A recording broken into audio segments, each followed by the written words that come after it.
Okay, good morning, good evening, good afternoon, colleagues. We again still have plenty of people connecting, but I believe we can start because we have about 60 participants connected, and I see that panelists are also connected.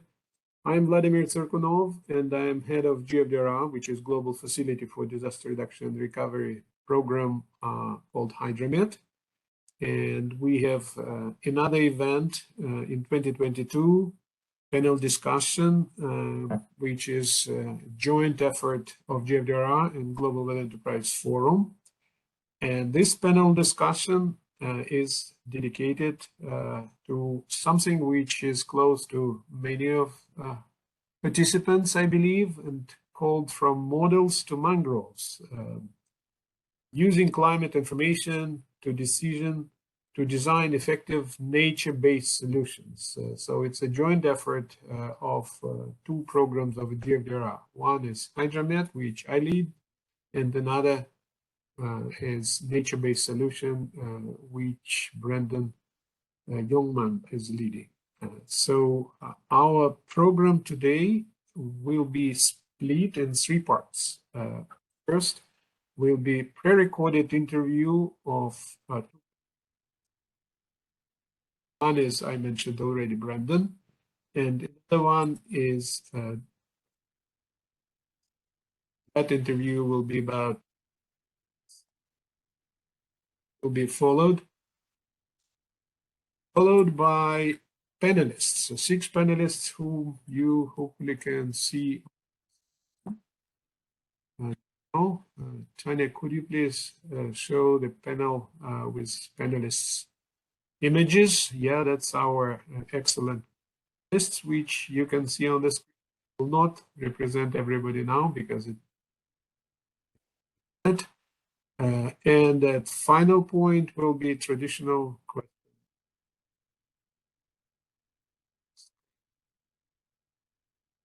We will go to which will be done by GFDRR manager Niels Nielsen.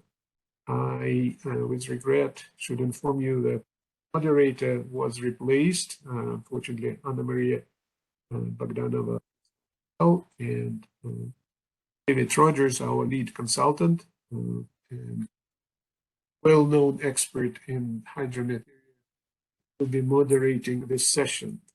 And with this brief introduction, and with still growing number of participants, which is now approaching, let me pass the floor for the opening remarks to Niels Nielsen, our practice manager of the GFDRR. And let me also, before doing that, because some these events, I also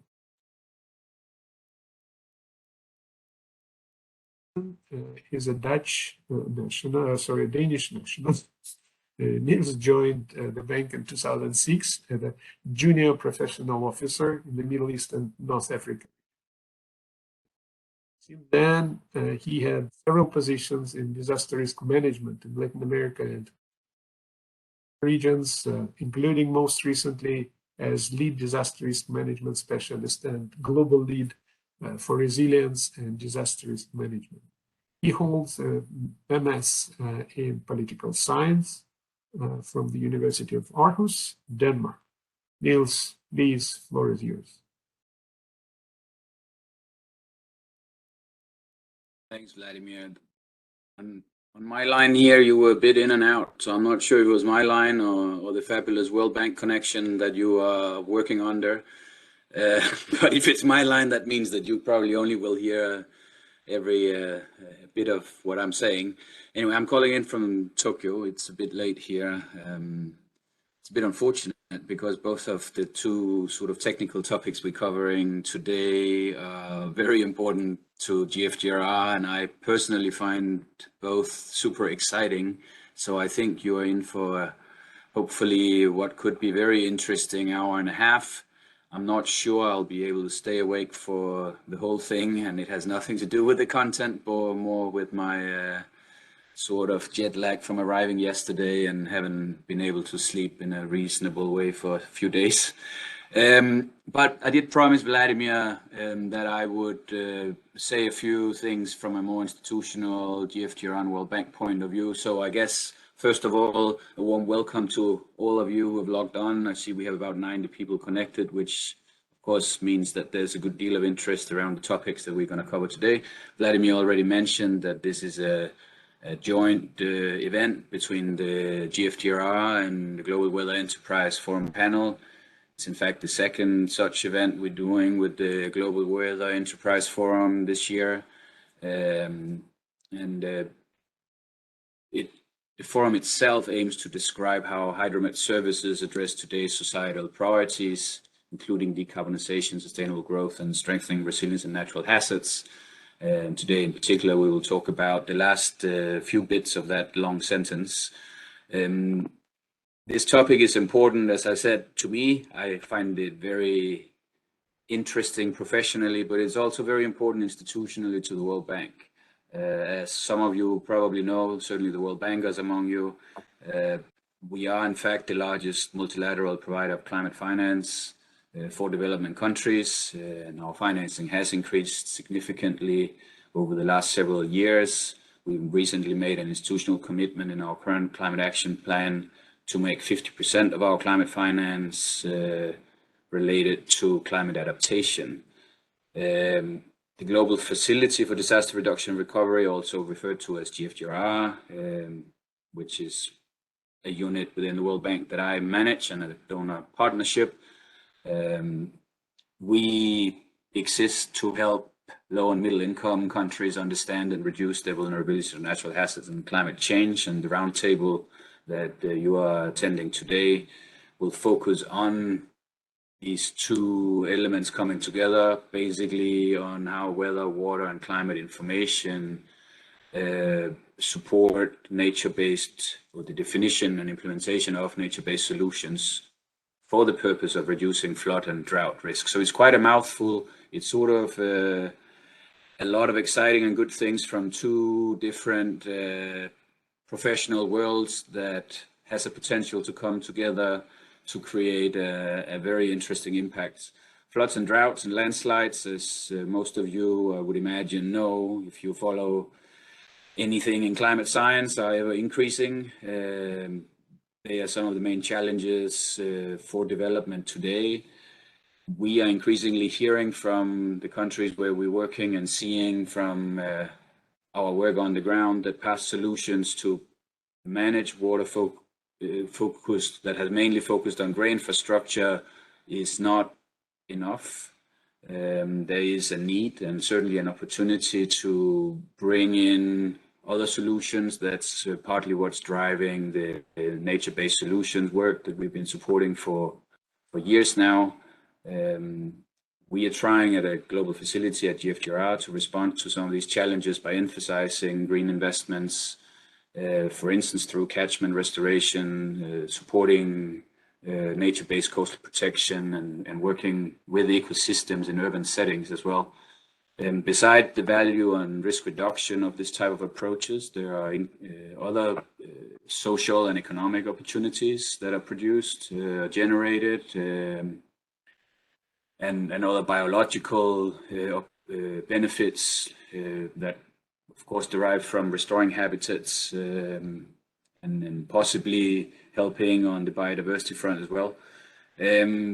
However, nature-based solutions on their own are certainly no panacea either. Also, this type of solutions require robust designs based on analysis, and that's also on its own able to adapt to climate change. So we have a need from that kind of solutions perspective to better understand also the impact of the climate variation, the climate change on the viability and sustainability of this type of solutions. And therefore, we welcome this opportunity to bring together the nature-based solutions practitioners, hydrologists, meteorologists, to discuss some some things that you may have in common, learning together maybe how to close some of the knowledge gaps that of course continue to exist, and see if we can become slightly better at bringing the knowledge that exists on both sides closer together. I think our unit, our facility, the GFDRR, may be in a unique position to help generate this type of dialogue and the kind of knowledge that can come out of it. Since we have specialized line of work on both topics, we operate from within an organization that finances about $1 billion a year on both sides of this equation, on each side of this equation. So there's a rather large amount of development financing that we have a chance to influence, and we have a knowledge base to try to do that with. So in that sense, the outcomes of this roundtable and similar events will help us further develop these programs and our work in this area, and therefore drive more quality into the advice and support we can provide communities on the ground, with the collaboration and support and help from the professional communities like most of you belong to. And hopefully this will create impact and help reduce vulnerability to natural hazards and climate change. So I'm not going to stumble on any further words. We have a great panel today. I hope I'll be able to stay connected to most of the discussion, but I wish you all an enjoyable next hour or so in this company. Thanks a lot, everyone. Thanks, Niels. Colleagues which are connected now, we have about 130 people online. Tanya, could you please connect us with the pre-recorded messages as we described? And in the meantime, let me introduce David Rogers again, who is connected. David is a green man now. Yeah, sorry, I have a huge technical problem here trying to get onto WebEx, but anyway, I'm here via another computer. Good. David, I already introduced you. That okay. You have quite an illustrious career in both public, private, and academic institutions, and you will be moderating today. Okay, Tanya, could you please switch on pre-recorded part with Brendan and Alan?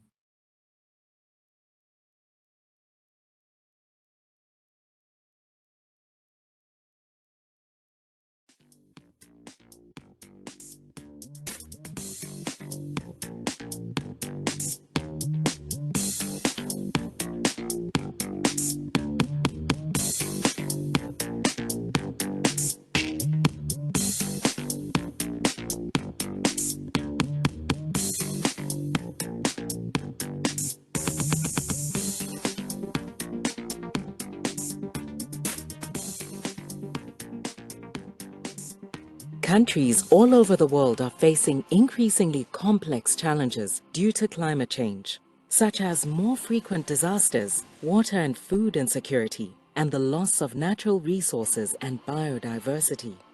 Unplanned urban growth, ecosystem degradation, and poverty are making communities even less resilient to climate shocks. To reduce climate risks, governments often embark on traditional engineering projects, such as dams, seawalls, and conventional drainage, also known as grey infrastructure. Increasingly, though, experts are turning to nature to help. Known as nature-based solutions and sometimes called green infrastructure, these interventions use strategic protection, management, or restoration of ecosystems to address climate resilience and adaptation in cost-effective ways. NBS can help countries meet climate resilience goals while also providing benefits like recreation, biodiversity, and better water quality. Often, combining green and grey infrastructure can be more cost-effective than purely green or grey interventions. At the World Bank and Global Facility for Disaster Reduction and Recovery, or GFDRR, experts across sectors are already supporting countries to leverage nature-based solutions to make communities more climate resilient. Since 2012, the World Bank has approved financing for more than 100 on-the-ground investments across almost 60 countries. For instance, in Mozambique, the World Bank, along with KfW, supported the transformation of the vital port city of Beira with a mix of critical drainage, urban parks, and stream renaturation that restored the Chiveve River's capacity to mitigate floods and created a green space that provides recreational and cultural spaces. In Colombo, the World Bank supported the protection of the city's vital wetlands and helped integrate them into the region's flood reduction systems. Now, the wetlands also provide recreational and biodiversity benefits, along with reducing flood risks. To scale up the support for projects like this, the World Bank, with the support from GFDRR and the Global Water Security and Sanitation Partnership, launched the Global Program on Nature-Based Solutions for Climate Resilience. The Global Program aims to be the expert hub for NBS at the World Bank that supports countries identify, prepare, and implement NBS for climate resilience. To learn more, visit www.naturebasedsolutions.org for examples of projects and implementation guidance. By pairing smart engineering with the power of nature, the World Bank is working to support countries and make the world a safer and more resilient place.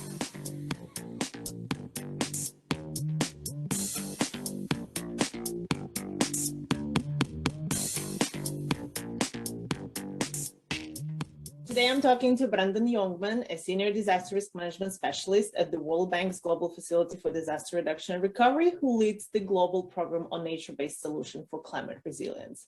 Hi, Brandon. Good to see you. Hi, Marcia. How are you? Great to be here. Good. I would like to begin with a couple of questions to sort of set the scene for the broader conversation that we'll have later on. In the past, nature-based solutions have gained a lot of popularity worldwide as a disaster risk reduction tool. At the same time, there is a clear message coming across that the world needs better hydromet services and early warning services. I'm wondering to what extent nature-based solutions depend on hydromet information and whether anything could be done to improve the linkages. Yeah, thanks, Marcia. I think that's an excellent question, and I'm super happy that we are able to have this conversation, which I don't think happens often enough. So let me start. First of all, indeed, we see that nature-based solutions are gaining ground as an effective way to help reduce climate risk while bringing out additional benefits for biodiversity, local communities, local economy. And from our experience working with countries around the world, we see indeed that it's exactly this multi-beneficial nature of NBS that make these solutions attractive. A rapidly developing city, for example, has great benefits of safeguarding their wetlands or developing urban parks, in addition to investing in the necessary gray infrastructure, we say, such as drainage and levees. At the World Bank, we just finished a new review of our portfolio to understand what is the scope of investments at NBS over the past years. And since 2012, we see that the bank has invested over 5 billion in project components, activities with nature-based solutions in them. So you see this is quite significant already, and the trend is definitely upwards. Now, I think there's a strong relationship between hydrometeorological information and decisions on optimal investments in adaptation. So almost everywhere, and especially in densely populated areas like cities, the key challenge is really to find the best balance between the different types of investments and policies and have long-term plans for maintaining and managing those. And there are specific flexibilities that nature-based solutions offer when it comes to climate change and climate extremes. Ecosystems can continue adapting. A sandy beach, a wetland area, or a mangrove system, for example, can grow and expand to keep up with sea level rise. And the river that is given enough space can go and move a bit with increasing and decreasing rainfall patterns. But there are limitations to this flexibility. If climate change outpaces the ability of a wetland system to adapt, it may get lost, and the communities may find themselves without any protection whatsoever. Or if cyclones or storms that were previously unheard of are hitting areas with coral reefs or mangroves, these ecosystems become damaged or destroyed. So understanding that information is critical. At an urban or river basin level as well, the rainfall patterns 30 years from now are crucial for the choice that you have to make now on nature-based solutions, including the types and the vegetation types and the potential artificial watering that you may need if the rainfall patterns are not quite enough to maintain that vegetation. So understanding the changes of both the extremes and the averages is critical, and that collaboration there is key. And that challenge surely does not only apply to nature-based solutions, it equally does to gray infrastructure, or to those combinations of gray and green infrastructure. And we don't always think enough about it, I think. So once you start constructing a dike, for example, or a drainage system, it should have a 30, 50, 70-year lifespan to be cost effective. And once you design and build it, adapting it because the sea level rose faster than you thought, or the storms are more intense than predicted, is very difficult, and it's also very expensive. So then finally, maybe we also need to work to combine flood and drought protection investments through increasing capacity for early warning. So NBS solutions often will never provide 100% protection against flood and droughts, neither will gray infrastructure protections. And combining this effectively with seasonal and short-term early warning systems is crucial. So we really need to strengthen the link between the planning of NBS and the development of hydrometeorological data and information. And I think in many cases, the people planning NBS investments are not aware of what the hydromet community can deliver. And the other way around, the hydromet community may not always know what type of information these kind of projects need. So it's great that we have this conversation today to bring this a step closer.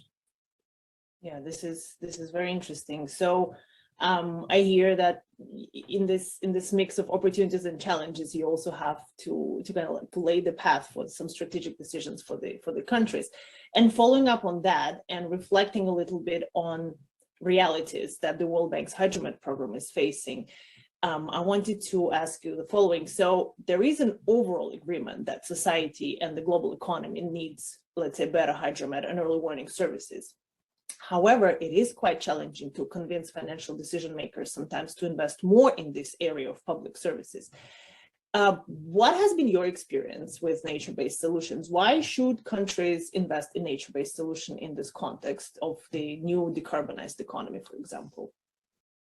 Yeah, thanks, Masha. Indeed, another great question. And I think from my perspective, there's a few different angles to that, to the answer to that. So first of all, I would say there's an increasing understanding that we need to invest in nature in general, and we need to do it big. So we're still losing natural areas and species at record levels, natural systems that support our planet and much of our economy. And basically, they're one of the main pillars that we have in our ability to mitigate climate change through carbon storage as well. So without preserving nature in general, meeting neither economic development and climate goals will be impossible.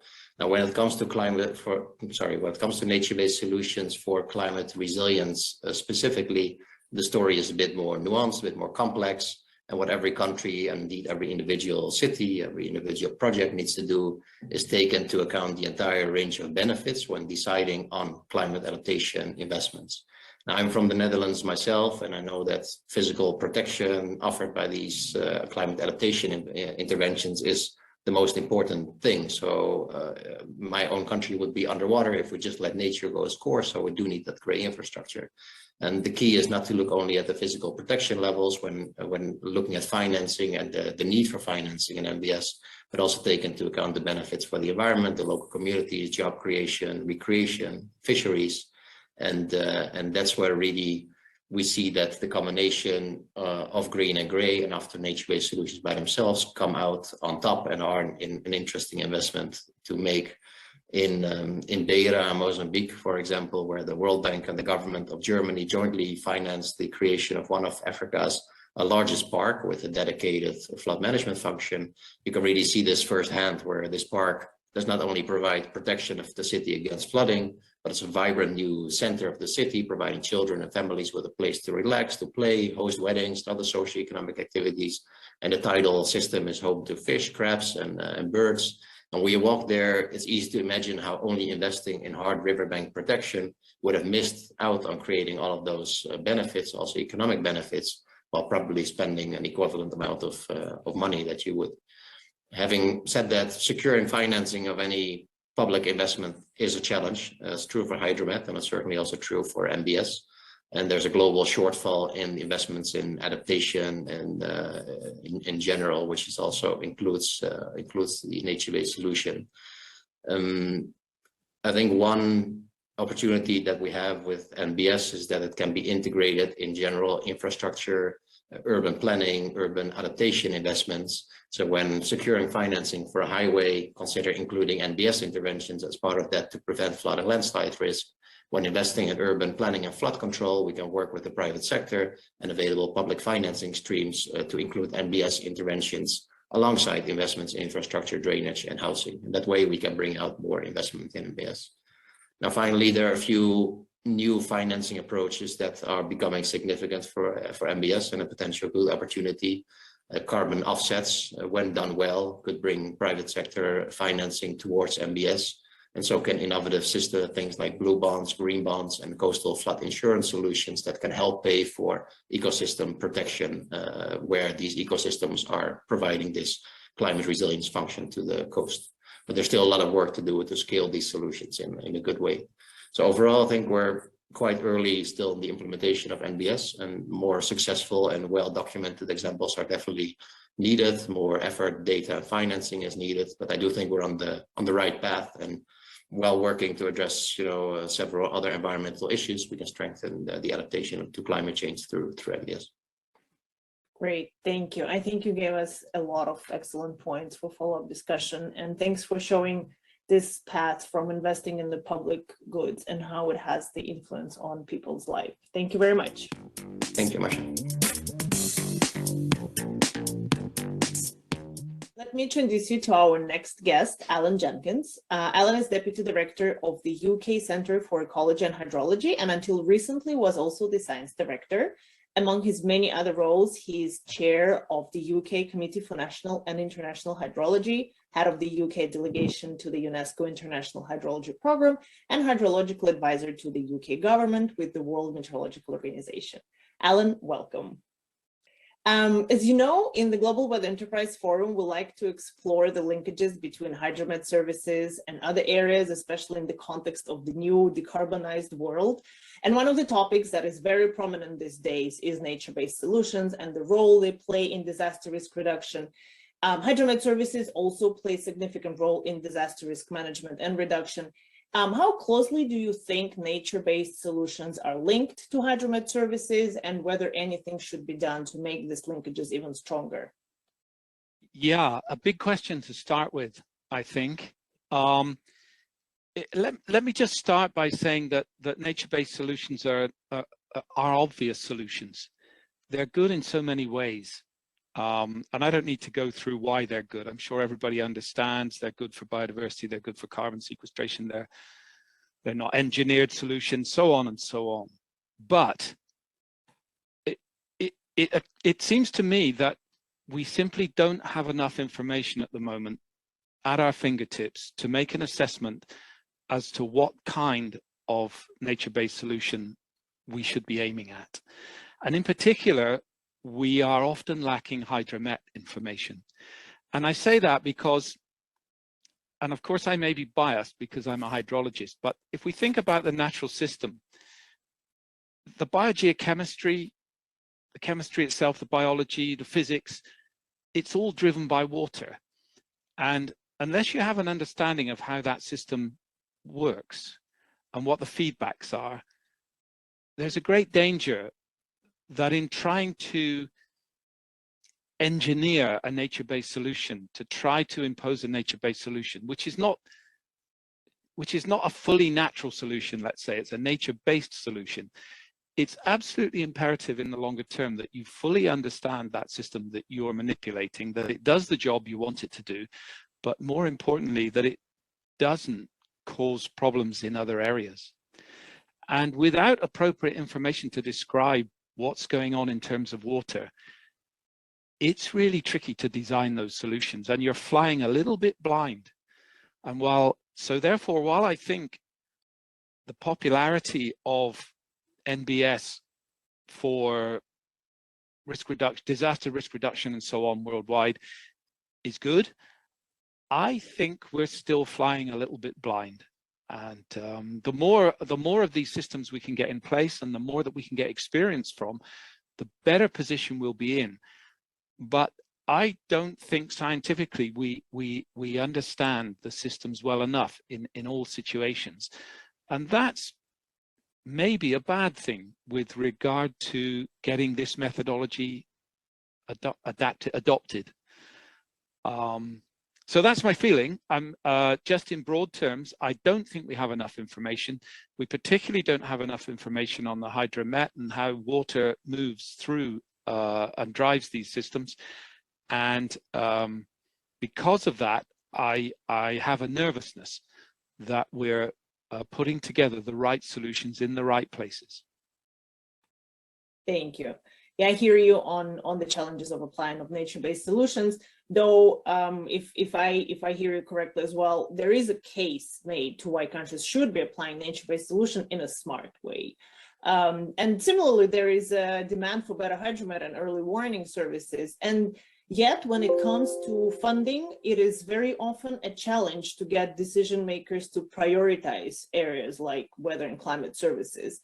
So the question that I have is, how do you convince countries to invest in something like nature-based solutions? And if there are any lessons that we can draw from this process applicable to other areas like hydromet services, for example? Yeah, another difficult question.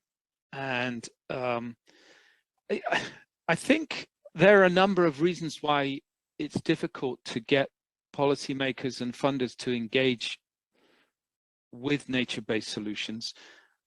One is, of course, that it's very difficult to have the confidence. As I said earlier, it's difficult to have the confidence and be able to demonstrate that this is the solution. This is the thing that's necessary and the most appropriate tool for the job. If we think of that from the point of view of modeling approaches, I mean, let's take, for example, flood and drought approaches where nature-based solutions are being put in place variously around the globe. And the problem is we don't really know how to put those nature-based solutions into our models, and therefore we can't really demonstrate what happens 20 years from now in relation once that system has been installed. And so that in some ways is not so convincing. Maybe we should focus a little bit more on the very broad benefits that can be gained from these nature-based solutions. So again, in terms of flood prevention, you know, we can demonstrate that we can demonstrate that extra storage in the natural environment, ponds, whatever you want to call them, are useful. Wetlands or manufactured or artificial wetlands are useful. There's a lot of studies to show that tree planting in appropriate areas can do things to slow down flood water, but I think there's a lot more science to do around that in the longer term. But anyway, all of those things can be put in place, and if you do that, there are many, many other benefits. So the world at the moment wants to plant trees because they want to achieve net zero carbon. Planting trees is a good way to go. Establishing wetlands, good way to go. Everybody wants to achieve zero loss of biodiversity or no further loss of biodiversity, or to improve biodiversity. What could be better for improving biodiversity than planting trees and making wetlands and so on? So maybe we need to stress a little bit more the integrated nature of the advantages that come from nature-based solution. And maybe we need to find a way to actually demonstrate that the solution that we're offering to the problem will solve the problem. But again, I would say the reason we find that tough is that we don't have that much experience yet. So it's a little bit of a leap of faith. And again, the things that I've been involved in various parts of the world, many of these nature-based solutions, we started to work on them maybe 5 or 6 years ago, but we still don't have the evidence that they are the perfect tool for that particular job, and that we couldn't have done a better job of flood protection by pouring a few million tons of concrete somewhere. So, you know, it's a tough one, and we're learning as we go along, I think. Thank you very much. I take your point on the need to explore integrated nature of proposed solutions going forward. And I very much look forward to hearing from our panelists what they think on the same questions. Thank you very much, Alan. See you soon. Thank you. Bye-bye.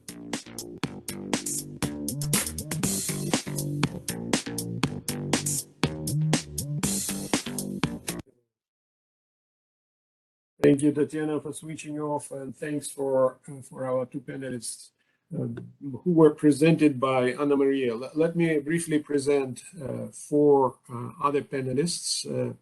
Tanya, could you please show the images of our panelists just for the people to learn more who will be participating? And in the meantime, let me briefly introduce four remaining panelists which will participate in the next part of our. We'll start, if okay, with Dr. Petra Holden. Is a postdoctoral research fellow, African Climate and Development Initiative, ACDI, University of Cape Town, South Africa. Her research investigates the contribution of climate change and landscape management on the impacts of climate extremes. Prior to her PhD, Petra worked on developing climate change adaptation projects in the Global Environment Facility, Adaptation Fund, and for the Department of Environment Affairs. Next panelist would be Dr. Nathalie Doswald. I'm sorry if I sometimes miss.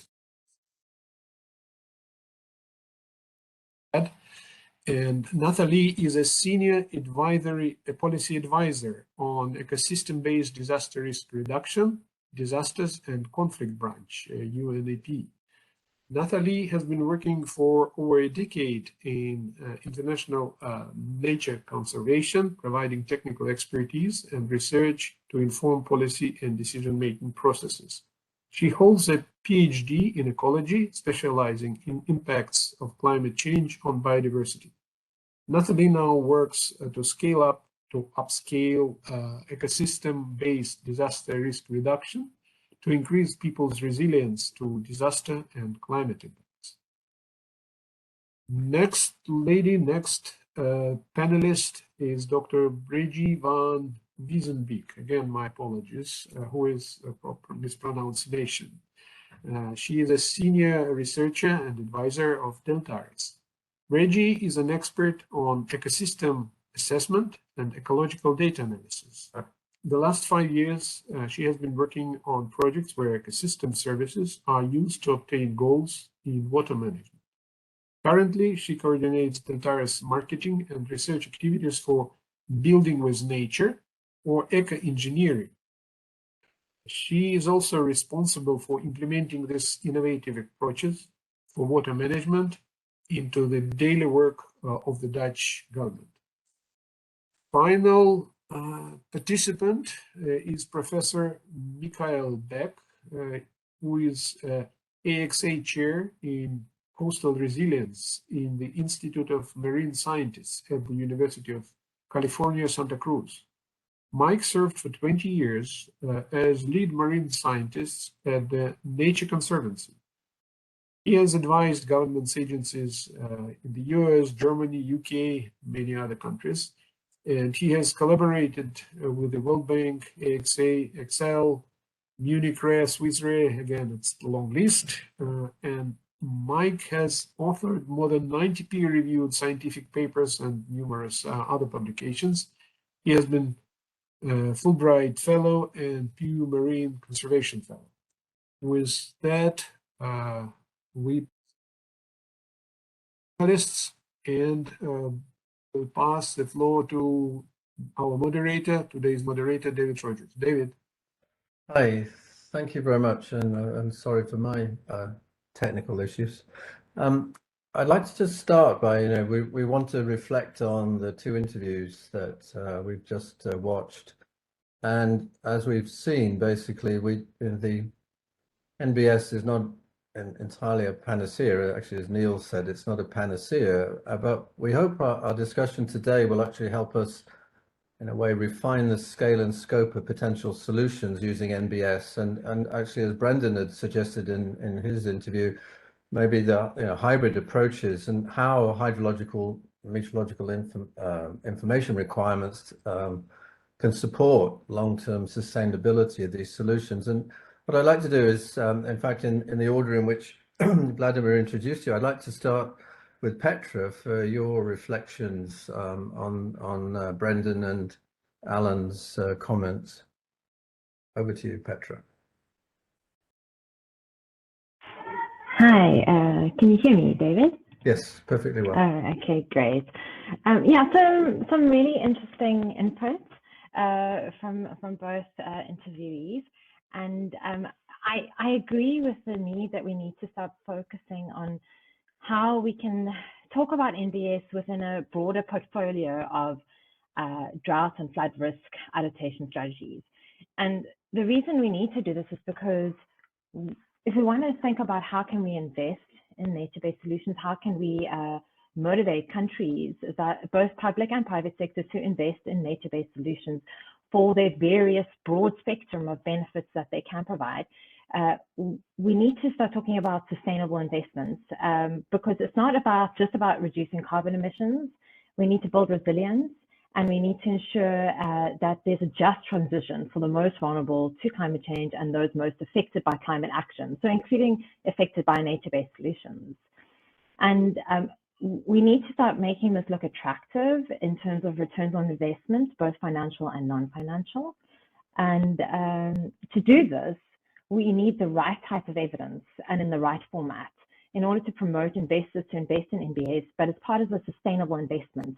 So as part of a broader portfolio of investment options which are sustainable. And one type of intervention is not going to provide the ultimate solution. I think that this needs to be, we need to understand this, and in development projects, we need to be able to start combining climate risk management strategies in ways that are equitable and in ways that consider thresholds and limits to change, importantly climate change. Now, nature-based solutions is definitely critical within this mix of adaptation strategies for drought and flood risk. We do already have evidence. We can model nature-based solutions. We can model the impact of nature-based solutions on changing drought and flood risk due to climate change. So we do have tools and methods and models to do this. And they are highly cost effective in certain places, but they need to be equitable and they need to be sustainable. They can provide a wide spectrum of socio-economic benefits, as Brendan mentioned, but I do think we need to start integrating them, and we need to find a way to understand what type of evidence is needed to make, to promote investments in NBS that are equitable, and that we need to find the right evidence at the right scale at which the impacts of climate change are felt, especially on extremes. And this includes specific place-based evidence on the extent of that nature-based solutions can reduce drought and flood risk, as well as changing drought and flood risk. And I just drawing on my research that I do with colleagues at the ACDI, is that we know climate change is altering extremes, and given we're already implementing nature-based solutions, and we need to be testing their effectiveness, and I said already that we can do this in the models that we're using. And a great way to do it is to use recent extremes that we've already felt, and to understand what role did nature-based solutions play in reducing the impact of climate change on these droughts or floods that we've already felt. And to do this, hydromet services are key. So including climate data and information, so we can use this data and link it through to our ecological, hydrological, and social impact modeling. And I think I'll just leave it at that for now.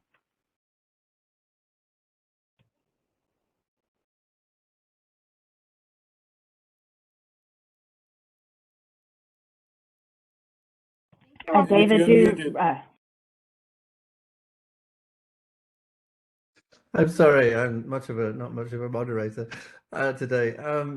So thanks, Petra. I'd just like to say, I think we'll come back to this point about what kind of information is really needed and what will be the most effective.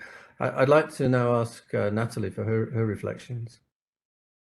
Thank you. And thank you also for inviting me today. I think the first thing I really want to react to is Alan Jenkins' interview.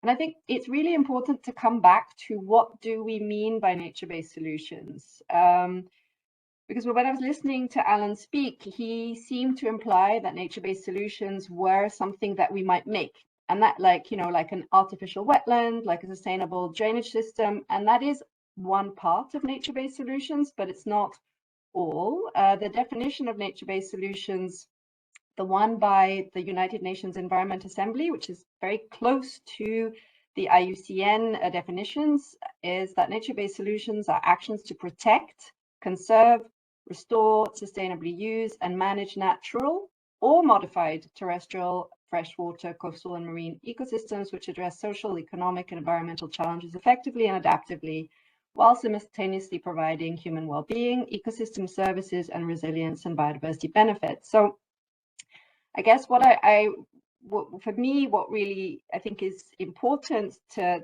also reiterate is that when we are talking about, let's say, creating a new wetland, when we're talking about creating a drainage system, yes, there indeed, we may not have enough information. However, when we are protecting what is already there, when we are restoring something that has been degraded, we have more than enough information to look at the importance of nature-based solutions in that case. So I think that's already something that I really wanted to state, because I think it is important that it is more nuanced than just we don't have enough information. We do have enough.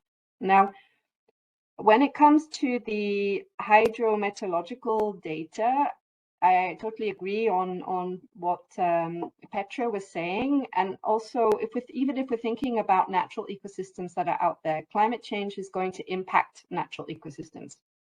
That is clear. So having that type of information, hydrometeorological information, and also good climate models will be really helpful in terms of modeling the impacts of climate change on nature, and therefore thinking about what solutions may be needed to help nature itself adapt, in the sense of, we know that climate change makes species ranges move, right, towards conditions that are more suitable. So when we know, let's say, within an area, we have a forest type that is, let's say, protecting a slope from a landslide, understanding what the future conditions are going to be for that area will help. If we do have to restore that area, it will help to select the correct tree species that will suit those conditions. And also in the sense of, if we are thinking about extreme extreme weathers, that will also be really helpful in terms of choosing, let's say, species that are strong and deep rooted, so they are less likely to, let's say, also, collapse when we're talking about more extreme events. So I think I will also leave it there for now. You're on mute again. I think we're converging. I've got, sorry, too many computers sitting in front of me. We're kind of converging on what, that we're recognizing that, yes, we need information, but we have to, I hope by the end of this, we'll come down to what information, right? It's like better models, but how much better? What do we need to do? So I could now turn to Breji, please, for your reflections. Thank you, David. Yeah, good to hear all the speakers and the two previous panelists. I converge, but I will also maybe slightly diverge. I think it's not about NBS or green or gray always, right? I mean, it's about the full portfolio that we have in solving risk or in climate adaptation, and about using these different types of interventions in concert and in harmony with each other. And thereby, I think that part of the answer is we really need to improve our infrastructural practices and the way that we deal with infrastructure, because basically, and as a civil engineer, you are actually get taught to work in the environment, right? You're building in an environment. So I think infrastructure needs to start respecting the processes and natural processes that nourish natural ecosystems, because nature-based solutions are not always about restoring some forests or planting trees. It's about nourishing the nature that is already there and that will be there forever. And how do we include these systems in our infrastructural practices? And to me, that means that we do not need to that we need to stop disconnecting flows of water, nutrients, of species, of sediment by constructing infrastructure. I see so many projects across the world where they place a levee or a seawall in front of a mangrove forest on the low water line. And this is first not good infrastructure building, because it means that your levee gets impacted all the time, but it also is killing mangrove forests at large scale without a reason, right? I mean, we need to set back these type of infrastructures. We need to start building roads in vulnerable ecosystems on piles. We need actually, I think the natural process should be leading in our infrastructure development, and that will solve part of the issue. And then to me, it's also not a contest about where and what ecosystems, how much risk they protect, right? I mean, like I said, the ecosystem is there and it will give a certain level of protection. But also the time that we can, I mean, we rely on these ecosystems for a lot of other reasons as well. So, I mean, we need to nourish the ecosystems that are there. And I think in terms of data, the hydromet, what we need to do is we need to first start understanding the risk better and the hydromet hazards. And then we need to start understanding how NBS interacts with these hazards, of course. And what I lack a lot is systematic research and collecting data for validating numerical models that actually advances this field. So I notice we all are modeling in the world, but I mean, there's very little people that actually go out in the field and measure what do we need to know for these models? How are we going to improve these models? And I think every project starts with good data. And for example, with building a data system. So I've been working in delta systems in the world. There's important delta systems. There's not a single piece of hydromet information locally monitored in these delta systems. How can we start constructing seawalls in these systems with no data, with no system knowledge? Well, I rest my case here for now. I mean, that's super important, Brigitte, and I think again we'll kind of circle back on this observational requirements. Michael, finally, your chance.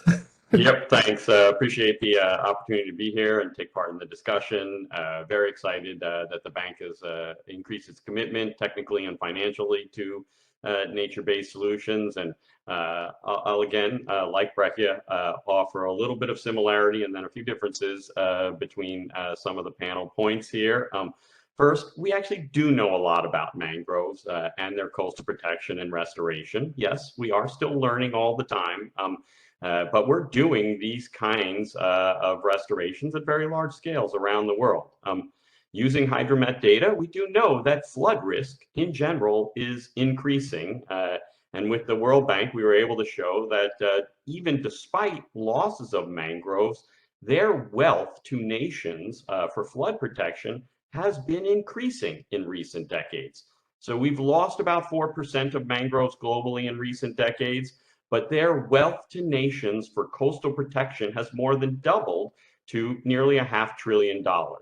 Okay, I do want to turn the tables just a little bit, and Breccia was getting at this point as well. I would say we need some better hydromet data because we need to know when our artificial infrastructure is going to fail.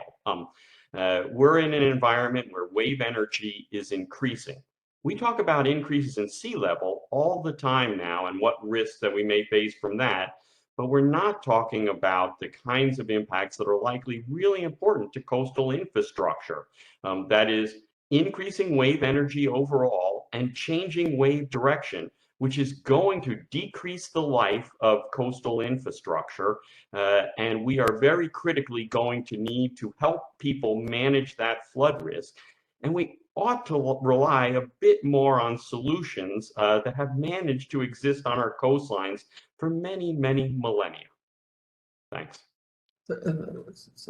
Thanks, Michael. So, I mean, I'd like to pass this back now to Alan and to Brendan. And I think, in a way, Brendan, I just wanted to sort of throw in a comment, because based on what Michael just said in terms of failure of artificial infrastructure, I think this is where it's not one or the other, is it? It's not all about nature only, and it's in terms of this kind of habitat that you're talking about. We're living in these coastal environments, and we're living with existing investments in infrastructure that we still have to manage. And so as we see that overwhelmed, is nature going to come to the rescue if we manage it effectively? But Brendan, I'd like to open the floor to you for reflections on the panel. Yeah, thanks, David. It's an interesting setup. I started wearing the same shirt, so at least you don't notice between the pre-recorded session and my live appearance here. So, no, thanks to all the panelists. I think it'd be great to give them the floor to really talk about a bit more and get their views on it. I agree, that it is not about green, gray, hybrid necessarily. We don't live in a world where every meter of the coastline or of our river systems is made up by projects, right? We don't do projects in every place in the world. So it's really this integration of nature into infrastructure investment, but also in the way we do our policies and the way we do our coastal river and urban management. I think that is really a key to getting to where we need to go. So fully agree with Brechtje on that. I also fully agree with Mike on that. We do know a lot, right? We know much more than what we knew a few years ago, and maybe Brechtje, I can talk a bit more about the experiments they're doing in Deltares, where I went there actually last week to see the mangrove nursery, and they have a huge wave machine to actually, at some point be able to test what is actually the wave resistance of these mangroves. So there's a lot of information there. But there's also a lot missing, and I do also agree with Alan on that in many cases we have incomplete information, and the time that we have to plan infrastructure, to plan restoration projects, and to plan hybrid interventions is not always enough to gather all the data, to get all the information you need to actually decide, does it make sense to build an urban park here? Do we need drainage infrastructure? Does it make sense to restore mangrove here? Or are they not going to survive given the coastal dynamics and the sea level rise in this specific place? So there's a lot of information missing. I also would like, to hear a bit from the hydromet community for sure. And, where do we stand with, the wave forecast, the longer term outlook, the 50-year outlook? How reliable is that? Is that enough to plan your ecosystem interventions? Or do we think that the uncertainty is too high there? So, yeah. Let me stop there and pass it back to the team. Yeah, thanks, Brendan. So, Alan. Yeah, thank you. Thanks very much. And look, I loved all of the responses, and whoever it was that put me right that it's not just about sort of engineered nature-based solutions. I completely agree. I was sort of glossing over some important bits there, so I take that criticism. You're right to point that out.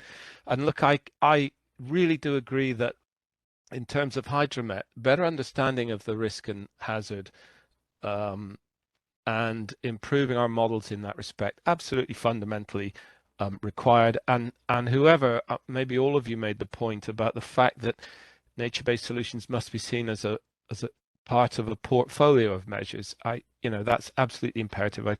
I really get that, and I really support those points.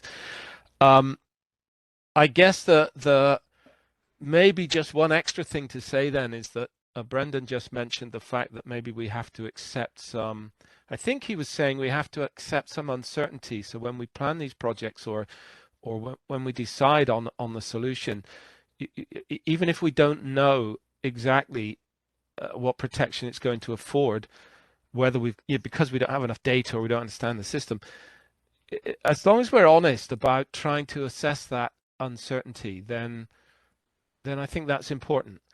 And we need to, we just need to be aware of what level of protection are we going to afford and what the uncertainty is around that. And I would say that, you know, a good example of that is some of you have mentioned global climate models. Well, you know, in many parts of the world, those models are terribly uncertain. And we have to spend a lot of time in what we call bias correction. But, you know, sometimes the bias correction is bigger than the estimate of some of the fluxes of water. And that, you know, that isn't bias correction to me. That's, well, anyway, my point is there are huge uncertainties, and we have to make sure that we reflect that as we assess the portfolio of measures. Anyway, thank you, and really appreciate all the comments that have been made. They're really fantastic. So this kind of brings us to well, we're very close to actually sort of opening up the floor to questions from our audience. What I would like you to reflect on is what you think are the actual information needs. You know, what's missing? We've talked rather generally about we need this and that, but what should we be doing? You know, when we look at a particular, we're looking at scales which are not enormous in terms of spatial scales. So we're presumably looking at what in meteorology we might call hyperlocal scales in terms of information, and what really is needed in terms of kind of the hydromet type of information that would really support this portfolio. I mean, what should we be doing? And I'd also reflect on a question that Masha would have made, I think, if she was moderating and she had written it down. It was about really, yeah, how do we actually work together? We have, in a way, two communities here who are very eloquently talking to each other, and yet we don't often have the opportunity to actually go the step further, and that is to actually work together. So if you could, in any order you like, just please jump in and just reflect on the notion of, you know, what information is needed, and also how do we go about kind of working together on this portfolio of solutions. The floor is open.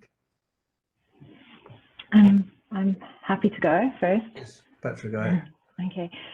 So first, I'm going to directly address your the question, but I thought just talking about the wide variety of nature-based solutions, just to quickly bring in the fact that in southern African landscapes, in most cases, we're managing woody plant invasions and removing trees, especially in South African catchments, in order to build drought resilience. And this just shows you, when people think of tree planting, in many cases, nature-based solutions need to be context specific. And that is really, really critical. So I just thought I need to bring that into the conversation, because we're hearing about mangroves and planting trees, and I just wanted to bring in the Southern African open ecosystems perspective into the conversation. But now moving on to the question, the more direct question. I think that we definitely need a much stronger focus on monitoring and prediction or projection efforts in terms of NBS. So, and what we need specifically versus what we need like as an enabling environment is a bit different, but we definitely need capacity and infrastructure for hydromet surfaces to be better used and linked into nature-based solution modeling. And this includes relationships between academic institutes and hydromet services at different levels, and especially working with academic institutions near to NBS implementation sites and linking those into the national hydromet services, but also international hydromet organizations.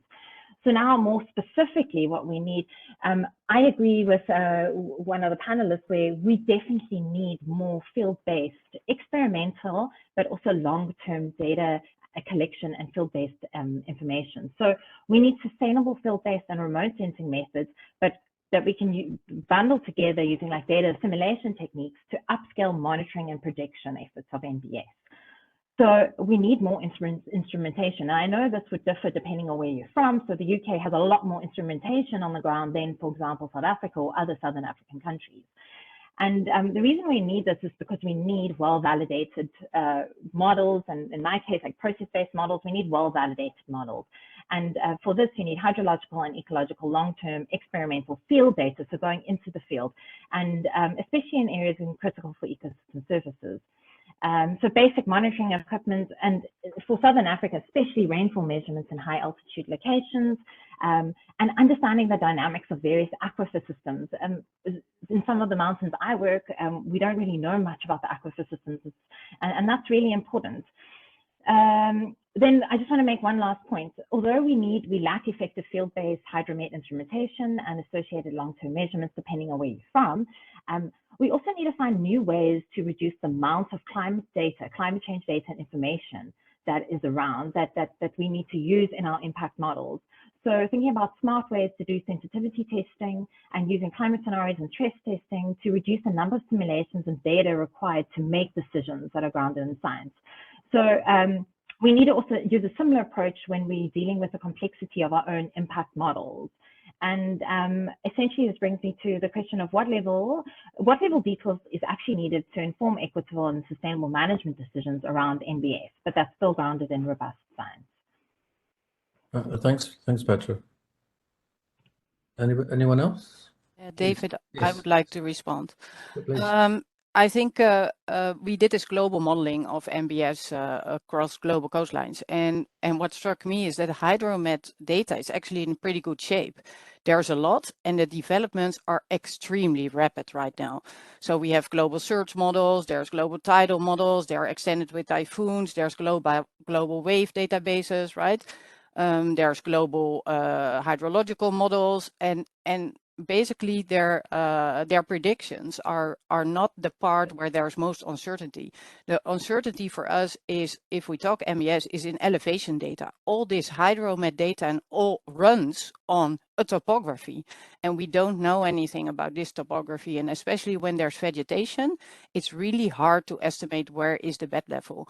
And for example, for issues like coastal or fluvial or in urban, it's kind of the easiest, because from EO data there's like a concrete surface, so it's kind of easy to get the elevation from EO data. But for NBS and everywhere where there's vegetation, it's really hard to estimate base level or base elevation from Earth observation data or information.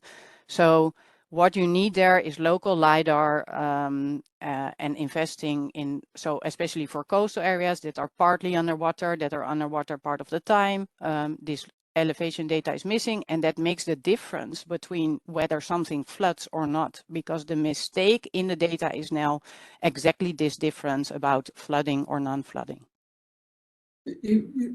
Reggie, you raised a really intriguing question. I mean, a lot of us work in disaster risk management, and a lot of that is about LiDAR surveys, but they're done for other reasons. And it somehow seems that, you know, we ought to be pooling the resources. I mean, in many countries that we're supporting in the World Bank have large programs in actually LiDAR surveys, but they're focused really on DRM applications, and yet exactly the same or very similar technologies would be providing the answers I think you're asking, the answer the questions that you're raising. It's intriguing.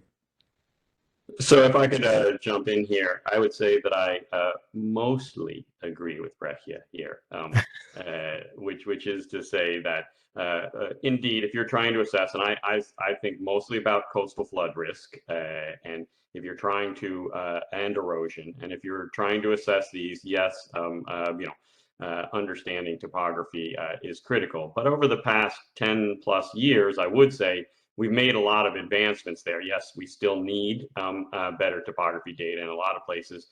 For us, in a lot of the modeling that we do for coral reefs and mangroves, what's really missing is bathymetry.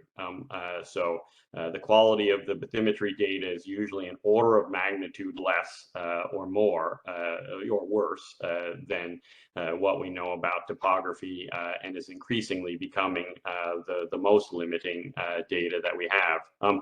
I'll also point to kind of one other thing that is actually critical in the interface here between kind of hydromet and solutions, which is we often have very poor data on existing defenses. That is often information very difficult to get. Sometimes it's secret, but most of the time it's actually just not well recorded. And that should be something that, shouldn't be a huge leap in many places. And thanks, Michael. I'll kind of pick up on a comment that if nobody wants to immediately jump in, but it's something that Lenny Smith has said in the chat, actually written to everybody, about we needing to better understand what solutions are likely to prove robust and what risk tolerances we're going to embrace. Our models will not soon supply the kind of detailed information being requested, and the cost of delay is large. And what he said is, what we need is to learn how to agree on how to act under these long-standing conditions and sort of dealing with uncertainty, I guess. Any thoughts on that, anyone?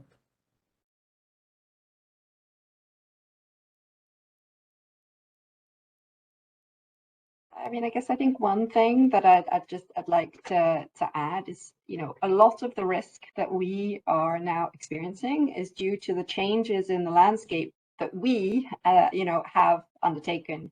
If you log a slope, you're more likely to have a landslide. If you make surfaces much more unpermeable with concrete, you're much more likely to increase, flooding. So in some sense, if you have that understanding that our actions have caused a lot of this change in risk, I'm not going to go into climate change, but so therefore, counteracting some of those land degradations that we have undertaken is definitely going to, benefit us in the long run. Thanks, Natalie. How would we go about actually working more effectively together? I mean, obviously many of you do have kind of multidisciplinary programs. Petra's working across this whole landscape, I think, from the modeling, sort of meteorological modeling, all the way to understanding the ecosystem. And I'm wondering, are there things that we can undertake that we're not doing that would actually really accelerate the kind of work that we need to do to improve our effectiveness of our solutions? Any thoughts on that? Do you want to reflect on it briefly? But to me, it is reaching out maybe to social scientists and other disciplines, because what we find is the basic bottlenecks or barriers for NBS to be taken up are often not in data or in understanding of the system or in modeling, but they are basically, for example, that each government has a Department of Infrastructure and a Department of Environment, and that as soon as you start to construct infrastructure, the Department of Infrastructure doesn't have the knowledge, the tools, the background to implement nature-based solutions. And then as soon as you start working with the Department of Environment, the Department of Infrastructure may restore mangrove forest, and then suddenly the Department of Infrastructure may put a breakwater in front of it, or a levee across it, or a road across it. So I think this is one of the most difficult issues, of course, to tackle, but it's institutional and probably social. So the other thing I would like to mention is about land ownership. There's a huge potential to bring mangroves back in areas where they were, that we've converted to either land for living, but a lot is converted to land for food production. So we're talking agriculture for rice, but also a lot for aquaculture, for fish and shrimp production. And many of these areas are not productive, but they're not given up either. And that is where, to me, the huge potential is for restoration of coastal NBS, especially mangroves. And I would add to this that we really do need, collaborative projects. Just a kind of example from the sorts of things that we've done. We've been increasing the amount of work that we do with the insurance industry. This has been kind of very beneficial for informing them about nature-based solutions. They often have a great deal of the data that's needed for risk assessment and understanding nature-based solutions, but no clients had asked them for that before. So then the clients have no idea that they have that information and could use it. Vice versa, we found that they're interested in, for example, being able to insure mangroves from damages and to be able to support their restorations. but what they really need are the fragility curves. That is, under what conditions are mangroves likely to fail in storm events? Can you define those probabilities? And that's often data that we have, but we hadn't thought about in that kind of context before. And so that collaboration can really lead to a lot of shared problem solving. Alan, I saw you wanted to jump in too. So. Oh yeah, I was. Yeah, I'm agreeing, I think, with what everybody says. But look, I think, what we're talking about here is we like to think that we always work together, and we are working together much more than we ever used to in my experience. But maybe we could be forced a bit more to undertake a more appropriate due diligence around some of these projects. Maybe we should be encouraged to, in doing that due diligence and exploring the options, forced a bit more to talk to our colleagues in other areas, and particularly in the behavioral science and the social science and so on, because it does get overlooked sometimes. And so it's not just, I guess what I'm saying is, it's not just our responsibility as scientists, but I think the people funding the projects and the donors and the governments and what have you should insist on that due diligence a little bit more. I want to pick up a little bit on the social science aspects, and it's partly from experience of working in countries primarily on hydrological and meteorological projects, but with other components which are to do with trying to restore wetlands, but also recognizing the recreational benefit, but at the same time often leading to the people being moved from land in which they have been living, but have been living in danger, because these are often unstable from a livelihood perspective. And it seemed that it kind of touches on, I think, what you said. We're not explaining to the potential beneficiaries, the governments of countries, to the communities which are affected, sufficient information about the overall benefit of some of the changes that could be made. It could be substantially improve their social well-being, but it's not without risks, and certainly not without change within those communities. Some of you must have quite a bit of experience on that. Can you reflect on that, on the sort of the policy aspects a bit?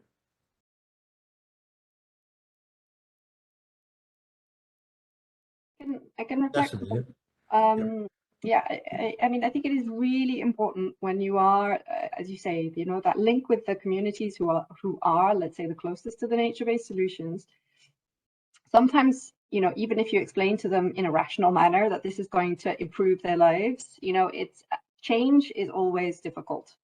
So I think working with the people who are locally on the ground near areas where we could improve factors with nature-based solutions, the most important thing is, first of all, understanding what they need, why they, and also why they may also be or not contributing to some of the, let's say, the land degradation, which therefore increases risk. And then finding with them the solutions to that. So sometimes maybe it's not about, getting better legislation or protecting a mangrove. Maybe it's about helping the people to have more efficient and better livelihoods, or even healthcare. Sometimes that's what's actually the real issue underlying the whole situation. So that touches, it goes back to a point I made about the sort of relationship with disaster risk management, because we talk a lot about community-based warnings and community-based action and so forth. And part of the solution, once you've identified the threat, part of the solution is presumably to do certain things which are effectively nature-based in terms of mitigating your risks. And again, it doesn't seem to really appear very prominently in a lot of the discussions that we have. Any further thoughts on that? So I'll just come in here and highlight that I really think that when thinking about nature-based solutions as providing solutions for global societal challenges such as climate change, what we really need to incorporate at a local level is equity, so social equity, but in the process, in the design planning of the NBS, of the nature-based solutions. And if you don't incorporate this into that design planning of the nature-based solutions, these won't be sustainable in the long run, and these won't be equitable. So I think that is core. And the point is that local context is so key, both in that design planning and implementation, but also in terms of information needs, in hydromet services needs. It's different depending on where you are and what system you're working in. So yeah, I thought that I just wanted to add that to the conversation. I'd like to just, if does anyone else have any other reflections? I think there are some, I'd like to ask Tanya. She's just sent me a message that some people would like to make a specific intervention. But Tanya, could you jump in if you are there? Sure, David. We invite you to ask a question. Valdi Tanako.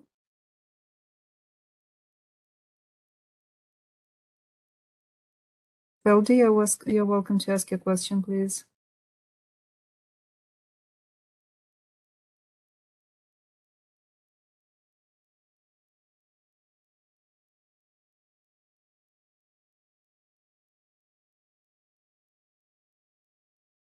Any? Valdi, please ask your question.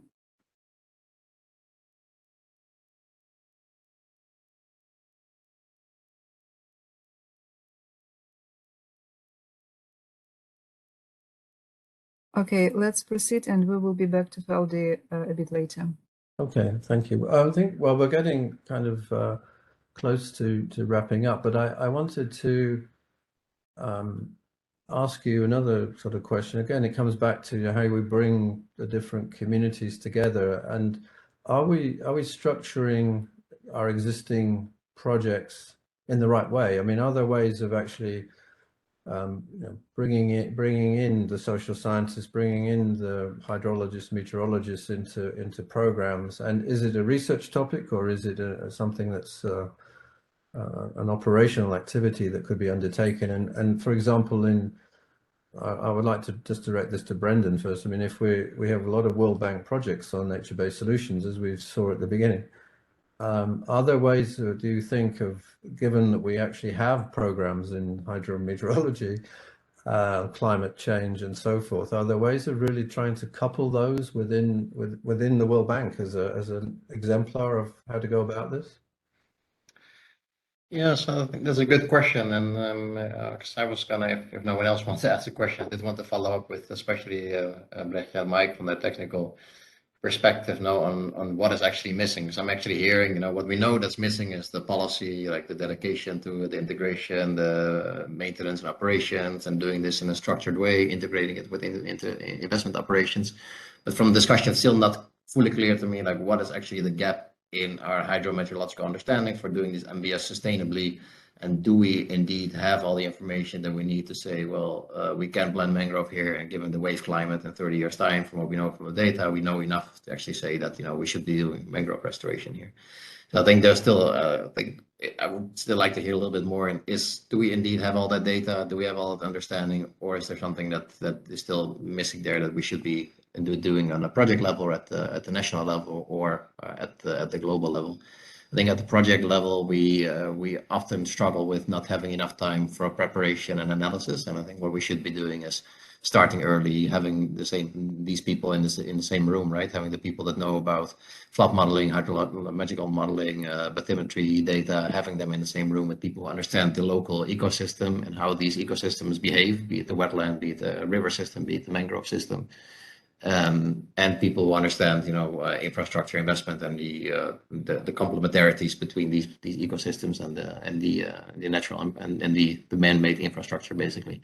And to have these analysis done in a comprehensive way, and we have a few examples where it has happened in the world, but not enough, where we go through the physiological analysis, we go to the economic analysis, and make an integrated plan. And I think we should do that structurally for the projects that we are preparing, and we need to start as early as possible on that. Any other thoughts on that? No, it's not on mangroves, but I'm thinking of Kenya, where there's at the moment a lot of land, and also I guess Uganda, a lot of landslides that are being, and where the earth is just literally falling apart, and you've got water gushing from places where water shouldn't be gushing from places. Now, in certain parts of that area, people have got the idea, let's plant trees to keep the landscape together. However, that just randomly planting trees to keep the there, it's not actually working. And why is it not working is that somehow, somewhere, the hydrology of that area has been changed, whether that be due to where the roads have been put or how something. And so addressing that particular threat, there we are clearly missing hydrological data and to properly address that landslide issue. So I think in a certain sense, an answer, well, at least one of the answers to your question would be, it really, I think, depends on a case-by-case basis of where hydromet data is lacking. So maybe in some areas we have that data, but I know that at the moment in that region in Kenya, at least if that data exists, they're not using it. So, there is an issue. I would say one of the things that so I just have come back from Puerto Rico, where there's a great deal of disaster risk money available for projects following the 2017 hurricanes. It has not been applied to nature-based solutions, to really important and very good local projects, in a large part because they can't get over the hurdles of benefit cost analyses that are required by FEMA. But this is not just a US or a Puerto Rico problem. It is more broadly being able to do those benefit cost or cost effectiveness analyses under both current and future conditions, which can often limit the implementation at a project when you're trying to convince disaster risk managers to try solutions that are newer to them. Please go ahead. Yeah, thank you.